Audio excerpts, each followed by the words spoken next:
শুভ সকাল সবাইকে। সবাই কেমন আছো বলো? আশা করি সবাই ভীষণ ভালো আছো, আর আমিও ভীষণ ভালো আছি।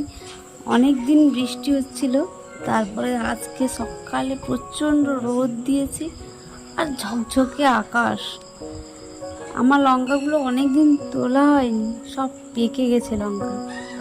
সময় পাই না, তাই আজকে সময় পেয়েছি, তাই ভাবলাম সব লঙ্কাগুলো তুলে নিই।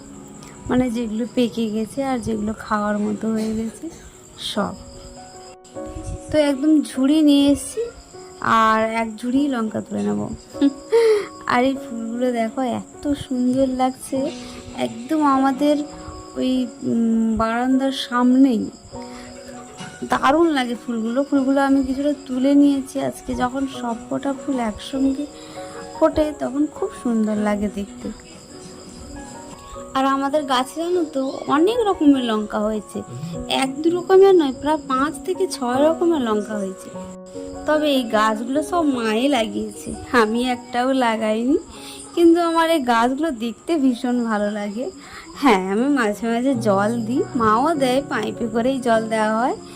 তবে আমি খুব গাছ ভালোবাসি।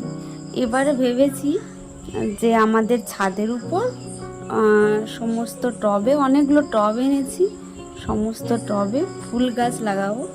আর কিছু যদি সবজিটা নিচে হয়, সবজি উপরে লাগাবো না, কারণ সবজি উপরে লাগালে হনুমানে একটিও সবজি রাখবে না, সব খেয়ে নেবে। উপরে তো আর এত লক্ষ্য করা যাবে না, কখন আসছে ওরা, কখন যাচ্ছে, কিছুই বোঝা যাবে না।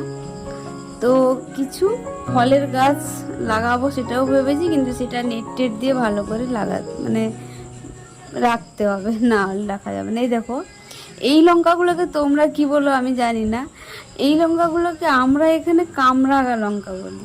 মানে কামরাঙার মতোই দেখতে হয় তাই। আর এত লঙ্কা যে একটা তরকারিতে যদি একটা লঙ্কা দেওয়া হয় তবে সেটা ভীষণ রকমের ঝাল হয়, মানে একটা লঙ্কা দেওয়া যাবে না, এতটাই ঝাল।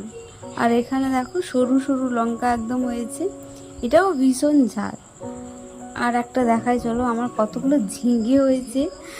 আর এই ঝিঙেগুলো না, একটা বড় ঝিঙে হয়েছিল, সেটা হনুমানে এসে তুলে নিয়ে চলে গেছে।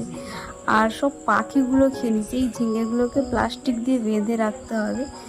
অনেকগুলো হয়েছে। একটা লঙ্কা গাছ আমি খুঁজছি, এই গাছে ততটা লঙ্কা হয়নি, তখন দেখছিলাম পেকে গেছে, ইত্তো পেয়েছি।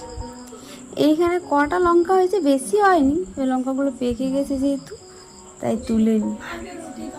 তবে প্রায় অনেকগুলো লঙ্কা তুলে নিয়েছি, বেশি লঙ্কা আর তুলতে মন চাইছে না, গাছেই ওদের ভালো লাগছে। এই দেখো কত লঙ্কা হয়েছে।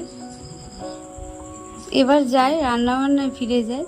ছেলে ধরেছে, মানে বায়না করেছে পনির খাবে, তো একটুখানি পনির ছিল ফ্রিজে রাখা, ওটাকে পটল আলু দিয়ে ঝোল করবো ভেবেছি। আর একটু ডাল বসিয়েছি। আর ভাবছি যে পনিরটা তো কুলোবেই না, মানে ছেলের জন্যও কুলোবে না, ও পনির খেতে ভীষণ ভালোবাসে।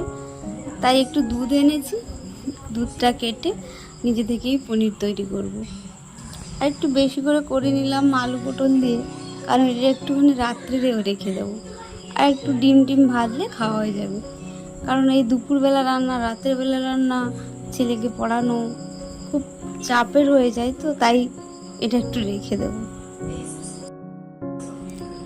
ব্যাস, এটা হয়ে গেছে এবার। আর একটুখানি পনির কেটে নিই, মানে একটু যে দুধ আছে তাতে করে সবারই হয়ে যাবে মোটামুটি।